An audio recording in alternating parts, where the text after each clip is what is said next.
다시 한번 나의 가자. 나의 가자. 나 정말 누가요? 주께서 네, 인도하시오. 작은 일에 큰 기쁨을 느끼게 하시는도다. 내가 지쳐 주님은요 주님 내게 힘이 되시고 아름다운 함께 믿음으로 내 맘에 주시는도다. 우리에게 축복하신 하나님 사랑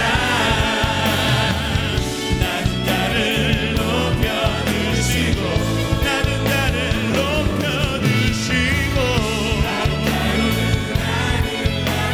허락하시고 함께 내 모든 것 예비하시네.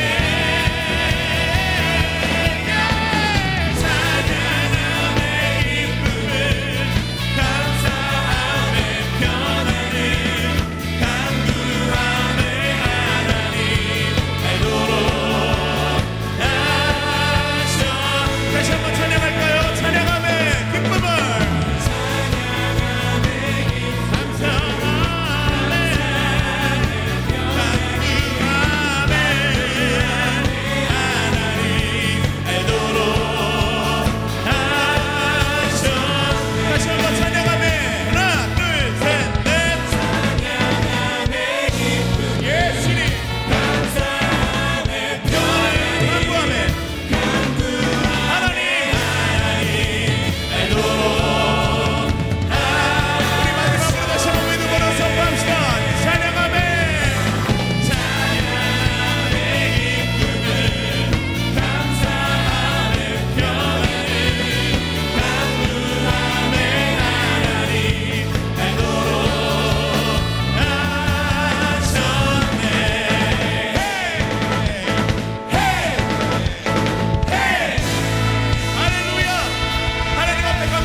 아침이 오면 해가 떠오르듯이 내 영혼 주를 바라봅니다.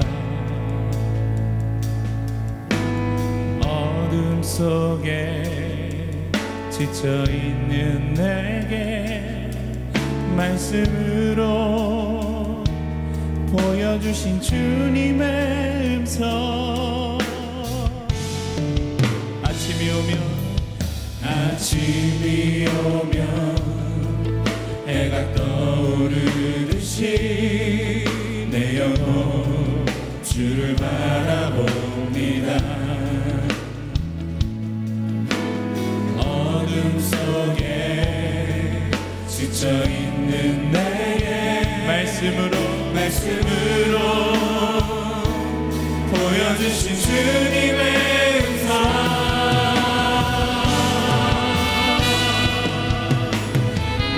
놀라워라 주의 은혜 변함없는 영원한 사랑. 놀라워라 주의 능력 한 번도 나를 포기하지 않으신다 하시네. 다시 한번 고백해 볼까요? 아침이 오면 해가 떠오르듯이 내 영혼은요 내 영혼 주를 바라봅니다.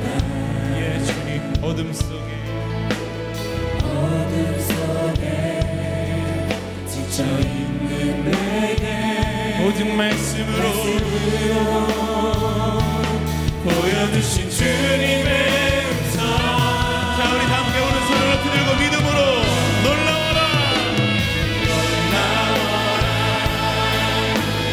주의 은혜 변함없는 영원한 사랑 놀라워라 주의 은혜 한 번도 나를 포기하지 않으시네. 다시 한번 우리를 버리시지 않으시는 주님 앞에 놀라워라 주의 놀라워라 주의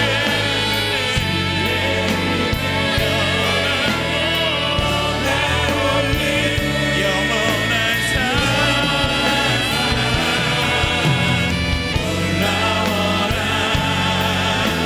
주의 능력 한 번도 나를 포기하지 않으신다 하시네. 예수 내 선하신 예수 내 선하신 목자 나의 앞길 아시네. 예수 신실하신 주께 내 삶을 다시 한번 우리 삶을 인도하시는 주님 앞에 예수 내 선하신 목자 예수 내 선하신 목자 나의 앞길 아시네. 예수 신실하신 주께 내 삶을 드립니다. 내 삶을 드립니다. 내 삶을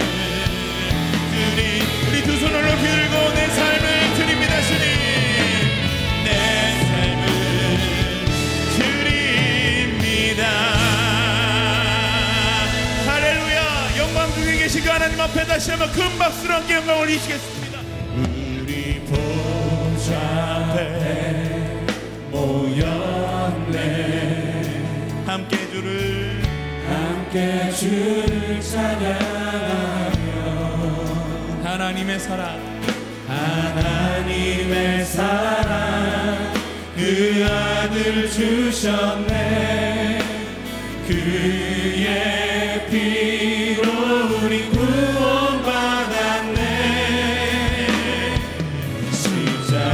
십자가에서 쏟으신 그 사랑 강같이 온 땅에 흘러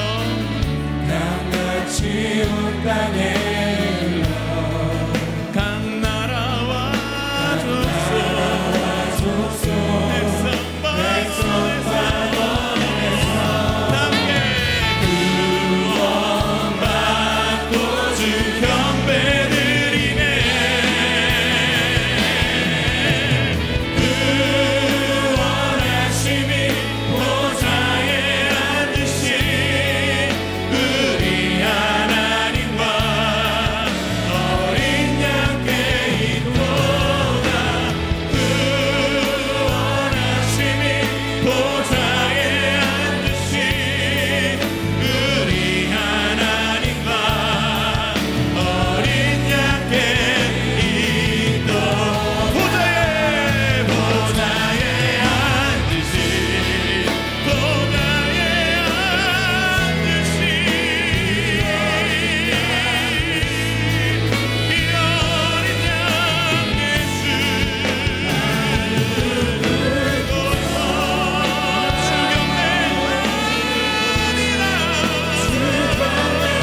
오늘의 말씀은 열왕기상 18장 19절 말씀입니다. 그런즉 사람을 보내 온 이스라엘과 이세벨의 상에서 먹는 바알의 선지자 450명과 아세라의 선지자 400명을 갈멜산으로 모아 내게로 나오게 하소서. 인기리에 상영이 되고 있는 암살이라고 하는 영화가 있습니다. 이 영화는 일제강점기 1933년 조선의 독립을 꿈꾸던 3명의 암살단이 일본 쪽의 주요 인사들을 암살하려고 하는 과정에서 일어나는 에피소드를 그리고 있는 영화입니다. 영화의 구성도 탄탄하고 주연 배우들도 유명해서 연일 최고의 흥행 기록을 세우고 있습니다. 이 영화의 한 장면 가운데 이런 얘기가 가슴에 남습니다.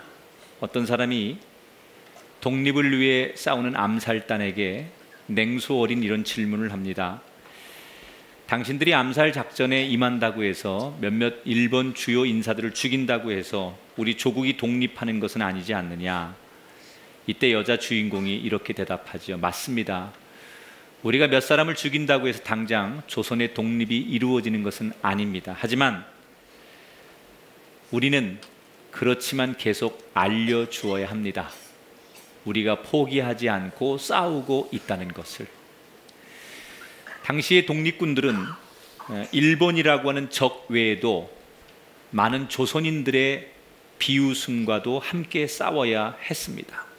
왜냐하면 워낙 일본의 힘이 거세서 일본의 그 힘 앞에 대세를 따라서 모두가 독립은 안 돼 라고 외칠 때 아니야 될 수 있어 라고 외치는 소수의 사람들, 대세는 안 되는 거지만 아니야 끝까지 해봐야 돼 라고 하는 이 소수의 사람들이 결국 나중에는 세상을 바꾼 주인공들이 되었다는 이야기입니다. 지금 우리 시대는 영적 기근의 시대를 살고 있다고 말씀을 드렸습니다. 무엇이 진리인지, 진리가 희미해지고 그리고 예배가 점점 사라지고 하나님을 향하여 헌신하는 사람들이 점점 사라지고 있는 이 세상을 영적 기근의 시대라고 말합니다.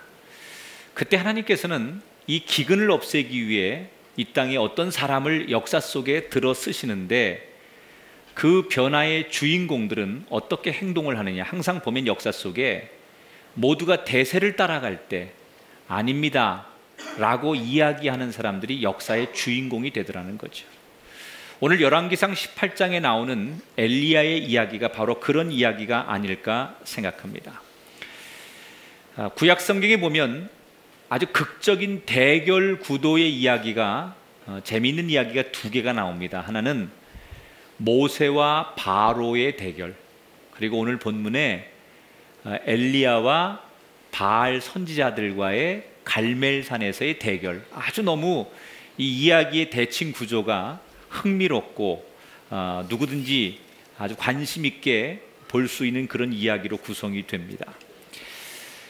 지난 시간까지 설교를 조금 요약하자면 원래 이스라엘은 솔로몬 왕 때까지는 하나였는데 솔로몬이 말년에 우상을 섬기고 하나님이 싫어하는 일을 해서 그 죄의 결과로 솔로몬이 죽은 다음에 이스라엘은 남과 북으로 나누어지게 됩니다. 그리고 북이스라엘은 초대 왕으로 여로보암이 세워졌지만 이 여로보암이 건강한 하나님 앞에 개혁운동을 주도하지 못하고 결국 여로보암 왕이 죽은 다음에 말 그대로 북이스라엘은 혼란스러운 정치 상황을 맞습니다.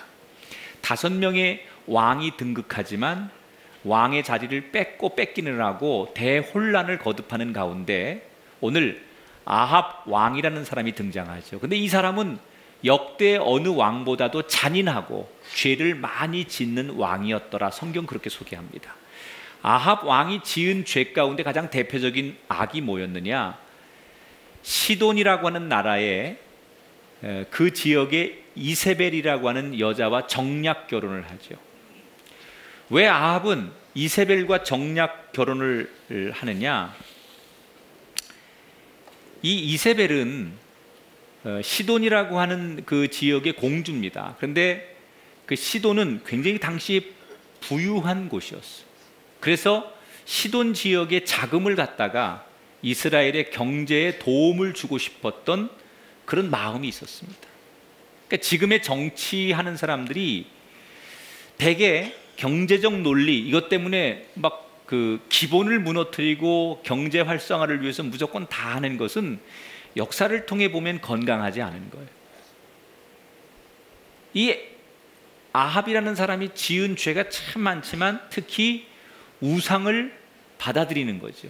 이세벨이 돈과 몸만 가지고 시집 오는 게 아니라 자기 지역에 우상을 가지고 들어오면서 이스라엘은 영적으로 대혼란을 받게 됩니다. 그리고 이 바알신을 섬기는 사람들이 들어와서 이스라엘에게 어떤 정책을 쓰느냐, 바알신을 섬기는데 가장 걸림돌이 기독교거든요. 하나님이거든요. 그래서 하나님의 사람들과 신앙을, 여호와 신앙을 갖는 사람들을 극심하게 박해하죠. 그래서 엘리야가 이때 분노하며 나타나서 하나님의 이름으로 가뭄을 예고하죠. 이스라엘 땅에 하나님께서 가뭄을 내리실 거다. 그리고 그의 말대로 예언은 현실이 되어서 북이스라엘은 3년 넘게 가뭄에 시달리게 됩니다. 그리고 아합 왕은 3년 넘게 백성들과 함께 고통을 당하다가 물이 있는 곳을 찾아다닙니다. 신하들하고. 그러면서 오늘 성경에 원수는 외나무 다리에서 만난다고 하필 엘리야를 아합 왕이 만나게 되는 거예요. 만나자마자 그동안 엘리야에 대한 좋지 않은 감정과 분노를 가지고 있는 아합 왕이 너 때문에 우리나라가 이 백성들이 내가 이렇게 고생을 한다. 네가 하나님께 비가 오지 않게 기도했기 때문에 이스라엘이 이렇게 고통을 당하는 거 아니냐라고 원망과 분노의 마음을 쏟아냅니다. 그때 엘리야가 뭐라고 대답하느냐? 무슨 소리냐? 나 때문이 아니라 바로 너 때문이다. 네가 야훼 하나님을 섬기지 않고 우상을 섬기며 타락했기 때문에 너로 인하여 이 땅에 기근이 왔다는 것을 너는 왜 깨닫지 못하느냐? 똑같은 상황을 놓고 서로 다른 견해에서 다른 시각 차이로 이야기를 하는 거예요. 이렇게 옥신각신하다가 엘리야가 이 아합 왕에게 놀라운 선전포고를 하죠. 그래? 누구 때문인지 원인을 밝혀보고 싶으냐? 그러면 이렇게 하면 어떻겠느냐? 네가 믿는 그 바알신을 섬기는 선지자들 450명, 그리고 아세라를 섬기는 사람들 400명, 850명의 선지자를 이 갈멜산에 불러라. 나는 야훼 하나님을 섬기는 사람으로서 혼자 나가서 우리가 각각 기도해서 누가 어느 제단에 응답하는지, 누가 진짜 살아있는 신인지, 그래서 이 모든 재앙이 어디서부터 왔는지 분명하게 이번에 이 문제를 종결하자. 엄청난 제안을 엘리야가 하게 됩니다. 누가 참신인지, 누가 살아계신 신인지를 드러내자라는 얘기죠. 사실은 이 제안을 엘리야가 먼저 하지만 이건 상식적으로 엘리야가 깊이 생각하면 할 수 없는 제안이에요. 왜 그러느냐? 이 제안은 엘리야에게 너무나 불리한 조건들이 많습니다. 우선 두 가지를 살펴볼 텐데, 첫째는 인원적으로 850대 1이라고 하는 싸움은 아무리 생각해봐도 엘리야가 감당할 수 없는 숫자예요.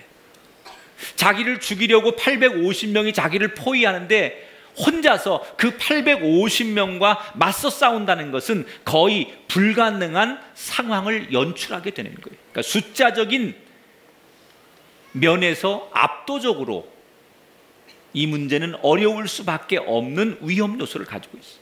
두 번째, 대결 장소인 이 갈멜산은 이스라엘 사람들에게 굉장히 신성한 산이에요. 과거에는 이 갈멜산에 하나님을 예배하는 그런 제사장들이, 그리고 이곳에 하나님의 성전이 많이 있었어요. 그런데 아합 왕이 바알신을 섬기면서 하나님의 성전을 전부 걷어내고 거기에다가 자기들이 섬기는 아합의 신당들을 많이 지어놓고 그 신당 안에 많은 바알 선지자들이 들어와 있었어요. 그러니까 갈멜산은 한마디로 말하면 엘리야에게 어웨이 경기를 하는 거예요. 홈그라운드가 아닌, 바알신에게는 홈그라운드지만 이 엘리야에게는 너무나 껄끄러운 상대 진영에 들어가서 싸워야 하는 격이 되는 거죠. 이렇게 불리한 조건, 그리고 정말 너무너무 어려울 수밖에 없는 상황을 엘리야는 몰랐던 것일까? 아닙니다. 엘리야는 다 알고 있었지만 거침없이 이 아합에게 이런 조건을 그대로 요청하게 되죠. 왜? 엘리야에게는 확신이 있었어요. 어떤 확신이 있었느냐? 따라합시다. 진정한 힘은 보이는 것보다 보이지 않는 것에 있습니다. 진짜 힘은 보이는 게 전부가 아니라는 거예요. 보이지 않는 힘이 진짜 힘이라는 거예요. 이 당시 북이스라엘은 보이는 힘이 모든 것을 지배하고 있었어요. 우선 아합이 돈을 끌어오기 위해서 이세벨과 정략 결혼을 하는 거예요. 돈이라고 하는 보이는 힘, 그리고 권력이라는 힘, 다수라고 하는 힘, 이것 때문에 바알신을 섬기는 거예요. 그래서 북이스라엘은 이 아합의 위대함을 보고서 아합을 대단한 지도자라고 생각하는 거예요. 아합 왕이 자기의 능력을 과신하기 위해서 끌어들여온 돈을 가지고 수많은 도시를 건축하고 곳곳에 바알 신당을 만들고 이런 경제적 화려함을 보면서 사람들은 아합이야말로 대단한 사람이고 훌륭한 지도자고 능력자라고 생각했어요. 말 그대로 북이스라엘은 보이는 것을 따라가는 것이 대세, 보여지는 힘이 모든 것을 지배하고 있는 시대, 그것이 전부였던 시대였어요. 그런데 엘리야는 달랐다는 거예요.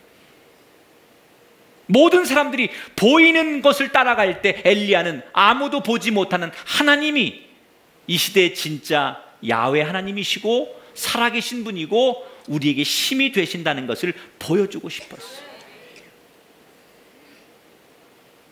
여러분, 하나님은 왜 엘리야를 들어 쓰셨을까요? 대세를 쫓아가지 않고 모두가 다 많은 다수를 쫓아가며 예스라고 외칠 때 아니다, 아무도 보지 못하지만 보이지 않는 하나님이 진짜 우리의 주인이시라고 외쳤던 그 믿음을 보시고 하나님이 엘리야를 쓰셨다는 거예요.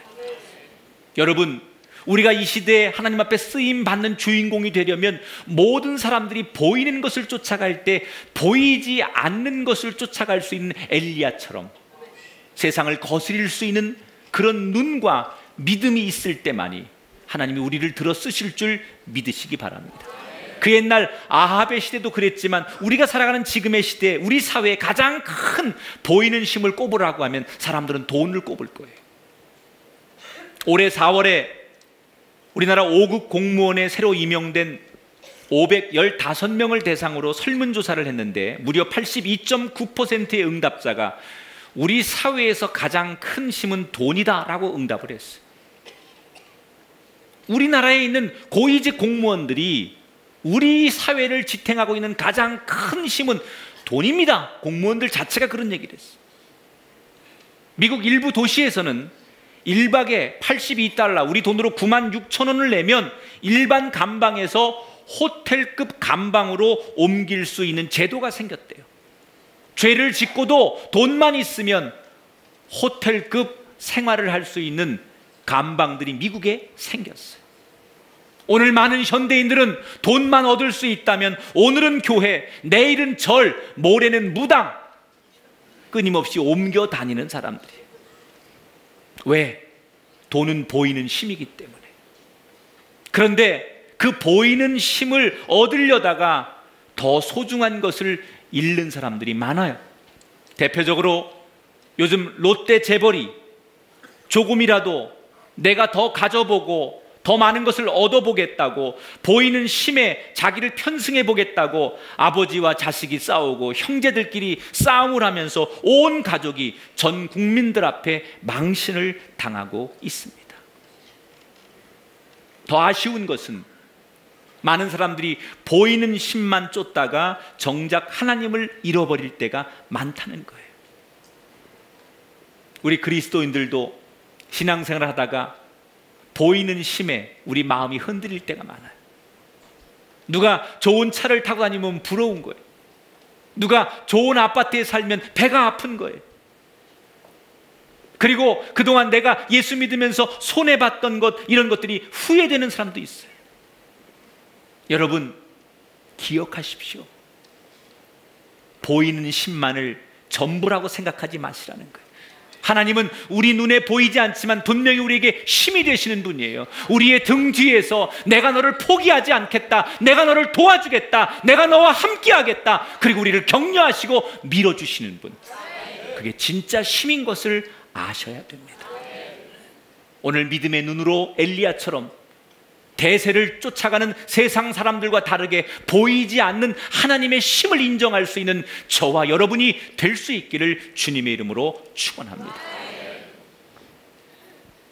본격적인 대결을 앞두고 엘리야는 우리에게 많은 것을 신앙적으로 교훈으로 남겨줍니다. 자, 엘리야의 이 제안에 아합이 흔쾌히 수락을 합니다. 좋아. 원래 엘리야는 850명을 나와라 그랬는데 결국 마지막에 갈멜산에 나온 건 아세라를 섬기는 400명은 나오지 않고 바알을 섬기는 450명만 나오게 되죠. 그래도 450대 1이에요. 아합 왕과 함께 위세등등하게 갈멜산에 바알을 섬기는 선지자들 450명이 오게 됩니다. 그리고 모든 백성들이 이 소문을 듣고 갈멜산에 모여들기 시작했어요. 모든 백성들이 흥미롭게 우리에게 풍요를 주는 신, 농사를 지으면 많은 열매와 경제적 풍요를 주는 이 바알 신, 이 신이 이길 거냐, 아니면 우리의 이미 추억 속에 야훼 하나님, 우리 조상들이 섬겼던 야훼 하나님, 그 하나님이 진짜 신인지 백성들은 흥미롭게 엘리야와 바알 선지자들의 대결을 지켜보고 있었어요. 순서가 정해졌습니다. 먼저 바알 선지자들이 제단 위에다가 송아지를 올려놓고 자기들의 신의 이름을 부르며 바알의 신이여, 바알의 신이여, 이곳에 불을 내려 주소서, 아침부터 기도를 하기 시작합니다. 처음에는 점잖게 기도하다가 시간이 점점 지나니까 마음이 조급해졌든지 소리를 높이기 시작하고, 그것도 안 되니까 몸을 흔들어대면서 이상한 춤을 추기 시작하고, 그것도 안 되니까 오후쯤 되니까 이 바알 선지자들이 자기 몸에 칼을 가지고 막 흉터를 내면서 피를 흘리고 이상한 행동을 하기 시작해. 그러나 아무리 몸부림을 치고 별 방법을 다 써도 바알 선자들이 불렀던 바알 신은 아무런 응답이 없었어요. 당연하죠. 존재하지 않는 인간이 만들어 놓은 우상, 헛된 신에게 아무리 소리친들 불이 내려올 이유가 없습니다. 저녁이 되어 하루 종일 몸부림을 치며 주문을 외웠던 이 선지자들이 지쳐서 거의 포기할 때쯤 엘리야 차례가 되었습니다. 모두가 이것을 지켜보던 백성들이 바알 선지자들의 그 결과에 실망하면서도 엘리야는 어떨까 기대에 섞인 눈으로 엘리야를 바라보고 있는데, 엘리야가 등장하자마자 기도부터 하는 게 아니라 이상한 행동을 하기 시작합니다. 옆에 돌들을 주워다가 12개의 돌들을 주워다가 그걸 가지고 이렇게 탑을 쌓기 시작하는 거예요. 아니, 지금 자기가 믿는 야훼 하나님에게 불을 내려달라고 기도해야 되는데 엘리야는 자기 순서가 되었는데 왜 기도는 안 하고 돌들을 주워다가 뭘 쌓고 있는 걸까? 이러한 엘리야의 행동에 사람들은 수군거리기 시작합니다. 저 사람이 큰 소리 치더니 자신이 없어졌나 보구나. 그런 소리가 엘리야의 귓가에 들려오지만 엘리야는 상관하지 않고 말없이 계속해서 12개의 돌들을 가져다가 단을 쌓기 시작해요.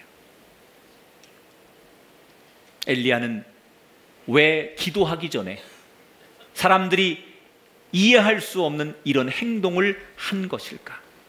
따라합시다. 무너진 예배를 세워야 하나님이 임재하십니다.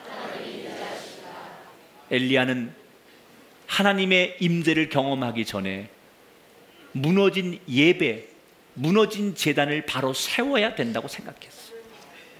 지금 이스라엘 땅에는 예배가 사라졌어요. 아합 왕이 정치적으로 모든 법적으로 예배를 사라지게 만들고, 그리고 바알과 우상들을 섬기는 것들을 정책적으로 가득하게 만들어놨기 때문에 이스라엘 땅에 지금 예배가 없어요. 하나님을 섬기는 선지자들이 없어요. 그래서 하나님 앞에 기도하는 사람들이 다 사라졌습니다. 이때 하나님이 다시 이스라엘 땅에 임재하시려면 예배부터 회복되어야 된다. 엘리야가 주워온 12개의 돌은 12지파를 상징하는 거예요. 비록 지금은 이스라엘이 남과 북으로 나누어져 있지만 우리는 원래 하나님 앞에 12지파로 부름받은 민족이라고 하는 것을 기억하며 하나님께로 우리 모두가 돌아와서 제단을 회복해야 된다라고 하는 하나님의 마음을 엘리야는 표현하고 싶었던 거예요. 여러분, 하나님의 임재를 원하신다면 제일 먼저 우리가 해야 될 일은 잃어버린 예배를 회복해야 돼요. 우리 마음에 하나님이 거할 수 있는 성전을 우리가 우리 마음속으로부터 사모하고 그런 마음을 가지고 있을 때 하나님이 불처럼 우리의 심령에 임하는 거예요.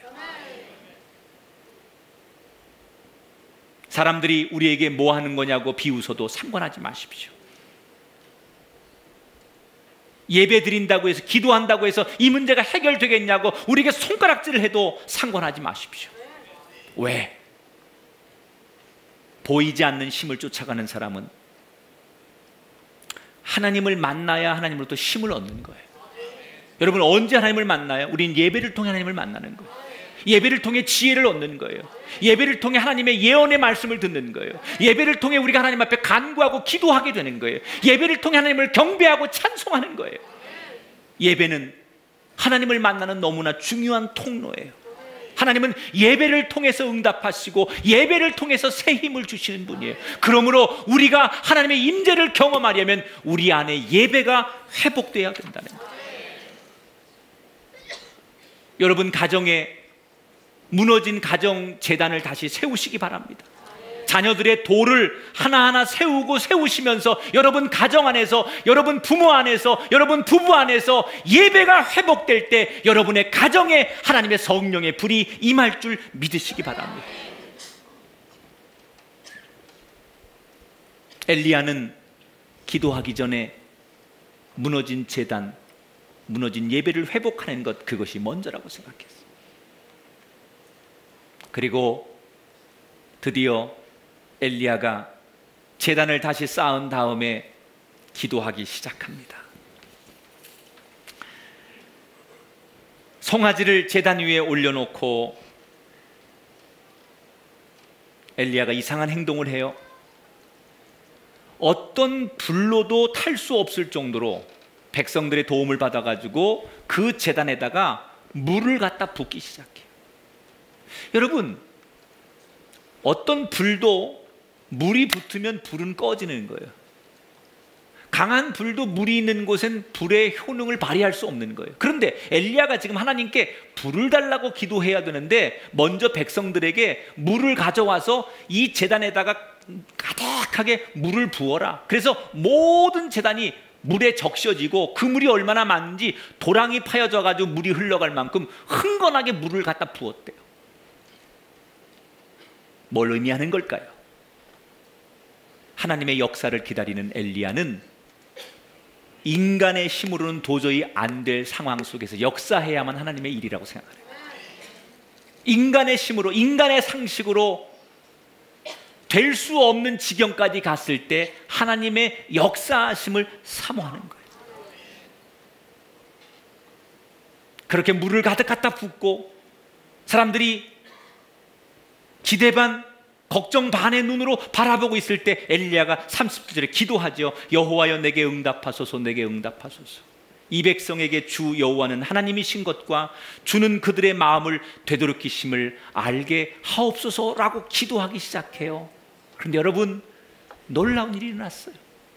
조금 전에 바알을 섬기는 선지자들은 몸을 찢고 옷을 찢고 소리를 지르고 온몸을 그렇게 날뛰듯이 기도해도 불이 임하지 않았는데 이 엘리야는 소리를 지른 적도 없고 춤을 춘 적도 없고 몸에 상처를 내고 피를 낸 적도 없어요. 그저 그는 점잖게 하나님, 나의 아버지 야훼 아버지요, 이곳에 불을 내려달라고 기도 한마디 했을 뿐인데 하나님이 그 점잖은 엘리야의 기도에 응답하셔서 그곳에 불이 임했어요.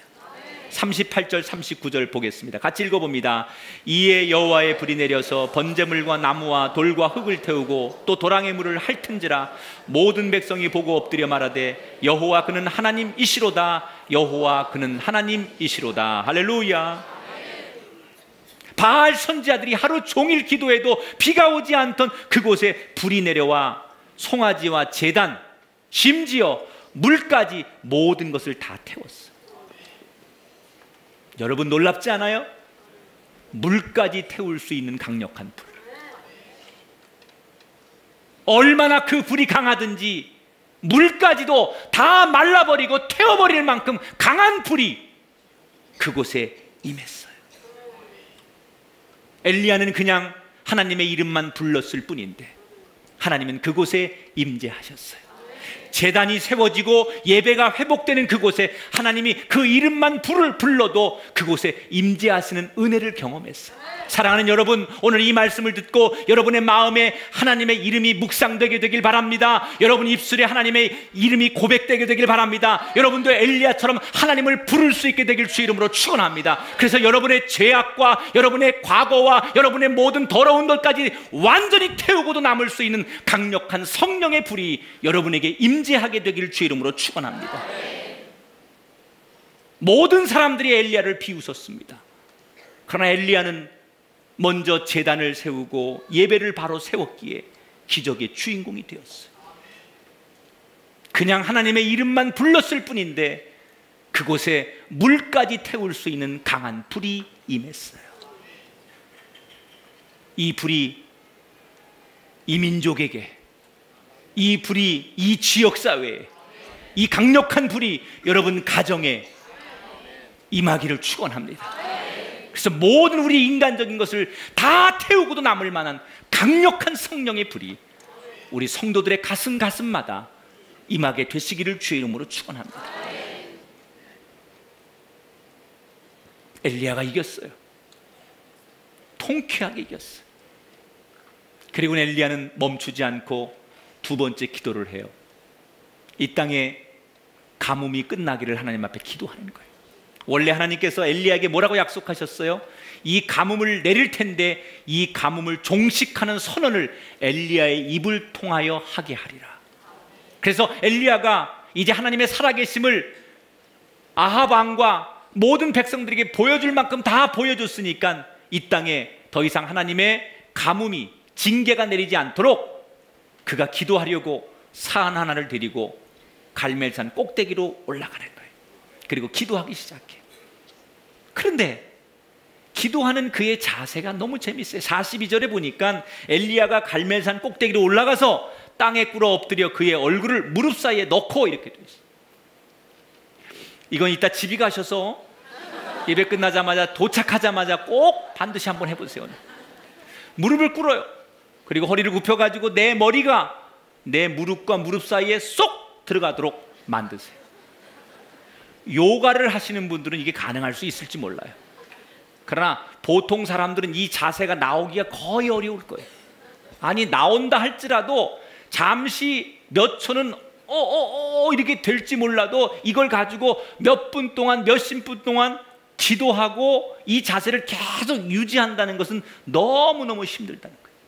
그런데 엘리야가 이런 자세를 가지고 하나님 앞에 기도를 했다는 거예요. 왜 그렇게 기도했을까? 엘리야는 조금 전 바알을 섬기는 사람들 앞에서 하나님의 살아계심을 강력하게 드러냈던 영적인 스타예요. 여러분 이거 아십니까? 의로운 성인과 타락한 죄인은 종이 한 장 차이예요. 어제까지 그렇게 신실한 사람도 종이 한 장에 교만한 순간, 자만한 순간 그 틈을 이기지 못하면 타락하게 되는 거고, 어떠한 타락한 사람도 하나님의 은혜를 경험하면 그 사람이 하나님 앞에 위대한 일꾼이 되는 거예요.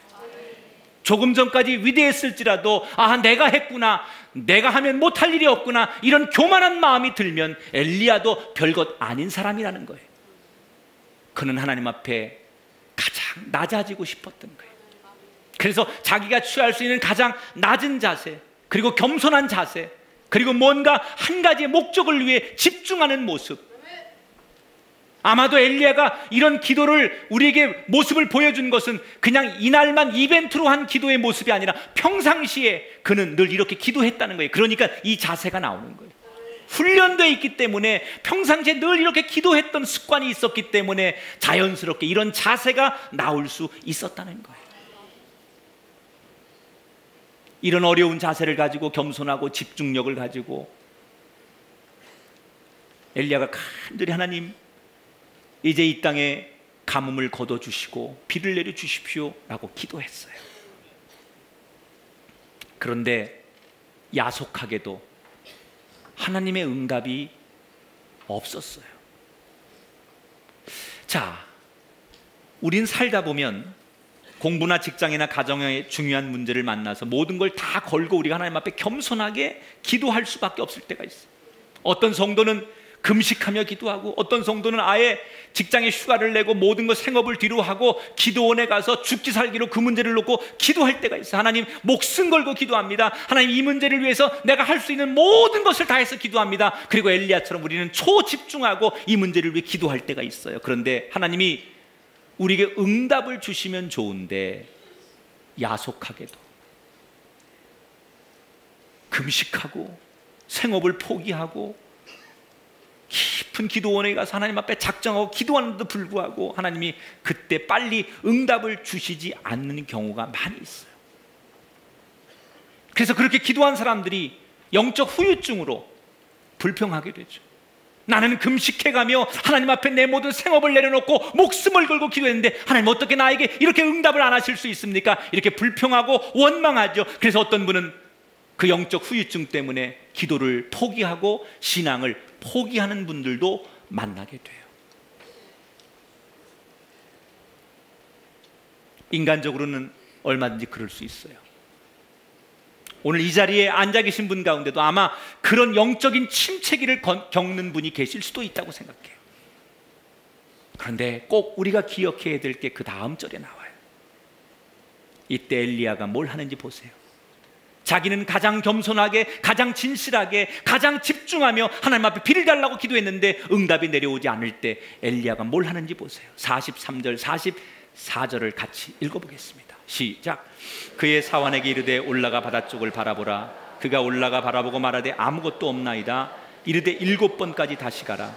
7번째 이르러서는 그가 말하되 바다에서 사람의 손만한 작은 구름이 일어나나이다. 이론적으로는 지금 하나님이 비를 주셔야 되는데 현실은 그렇지 않아요. 여러분, 하나님은 그때 우리가 뭘 하길 원하실까? 우리가 더 기도하기를 원하세요. 우리가 정말 이론적으로는 이때쯤이면 하나님께서 내 편이 되어주셔야 하고 하나님께서 모든 것을 이루어 주셔야 된다고 생각이 되는데 현실이 그렇지 않을 때 하나님 우리에게 원하시는 메시지는 우리가 기도하기를 원하신다. 기도 그렇게 어렵게 하고서 사환에게 저 산 너머 비구름이 있나 한번 봐라. 그래서 사환이 와가지고 비구름은요 하나도 없습니다. 비가 올 징조가 없습니다. 하늘이 너무 맑습니다. 그 엘리야가 다시 또 기도하는 거예요. 똑같은 자세를 가지고 똑같은 집중력을 가지고 기도해요. 두 번째 역시 같은 결과가 나오니까 세 번째, 네 번째, 다섯 번째, 여섯 번째, 7번까지 다시 기도하고 사환을 보낸 다음에 7번째 들은 대답이 뭐예요? 사환이 찾아와서 갔다 와서 하는 얘기가 선생님 드디어 저쪽 하늘에 손바닥만한 작은 구름이 생겼습니다. 3년 6개월 동안 비가 오지 않는 그 땅에 비를 내리셔야 된다면 먹구름이 하늘을 뒤덮고 온 구름이 하늘을 뒤덮어도 될까 말까 할 텐데 겨우 7번 간절히 기도한 엘리야에게 보여주신 게 손바닥만한 작은 구름입니다. 여러분 아십니까? 하나님의 기적은 작은 것으로부터 시작된다는 거예요. 소년의 보리떡 5개, 물고기 2마리, 과부의 그 마지막 양식, 이 작은 것을 통하여 하나님의 큰 기적은 시작되는 거예요. 7번까지라도 포기하지 않고 끝까지 매달렸던 엘리야의 기도가 응답받는 순간, 여러분, 지금 여러분은 혹시라도 여러분이 할 수 있는 가장 최선을 다한 기도를 드렸고, 여러분이 할 수 있는 가장 집중적인 기도를 드렸고, 여러분이 할 수 있는 가장 아름다운 기도를 드렸는데 아무런 응답과 만족이 없어서 절망하고 계시진 않습니까? 그런 사람에게 오늘 하나님 주시는 음성입니다. 포기하지 말아라. 실망하지 말아라. 엘리야처럼 끝까지 기도할 수 있기를 축복합니다. 그래서 결국 작은 구름이라는 하나님의 응답을 받는 그 순간까지 여러분 그 기도의 무릎을 계속 꿇게 되기를 주의 이름으로 축원합니다. 포기하지 않는 사람에게 하나님은 응답하시는 거예요.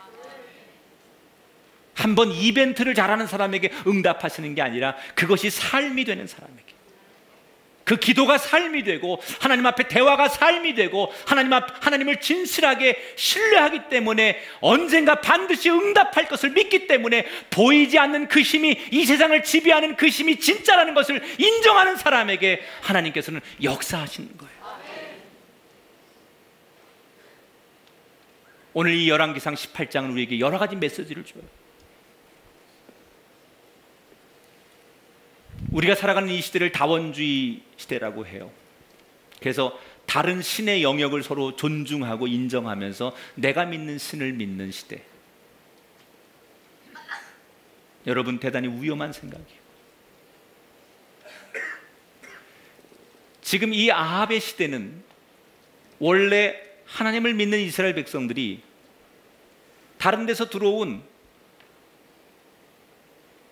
우상을 섬기는 거예요. 바알이라고 하는 신은 원래 없는 거예요. 우리에게 풍요를 줄 거다, 우리에게 넉넉함을 주는 이런 신이라는 것은 원래 존재하지 않는 거예요. 자기들이 자기 체면에 의해서, 자기들 유리함에 의해서 만든 거예요. 그런데 사람들은 하나님도 믿으면서 바알도 믿는 거예요. 하나님도 나는 믿는 사람이지만 바알도 인정하는 거예요. 많은 그리스도인 가운데 하나님을 믿지만 다른 종교의 신도 인정하는 사람이 있어요. 하나님을 믿지만 다른 종교도 필요하면 내가 받아들이는 사람이 있어요. 여러분, 무신론자만 하나님을 거역하는 게 아닙니다. 신앙을 갖고 있지만 유일하신 하나님 외에 다른 것을 믿거나 인정하는 것도 하나님을 불신하는 거예요. 오늘 열왕기상 18장이 우리에게 한 가지를 얘기해 주는 거예요. 하나님만이 유일한 신이라는 거예요. 원래 없는 것을 인간이 만들어 놓고 그럴싸하게 체면을 걸어 놓고 아무리 요란하게 해도 없는 건 없는 거예요. 아닌 건 아닌 거예요. 존재하는 분은 하나님밖에 없다는 거예요. 이 시대도 얼마나 많은 사람들이 바알을 만들어 놓고 있습니까?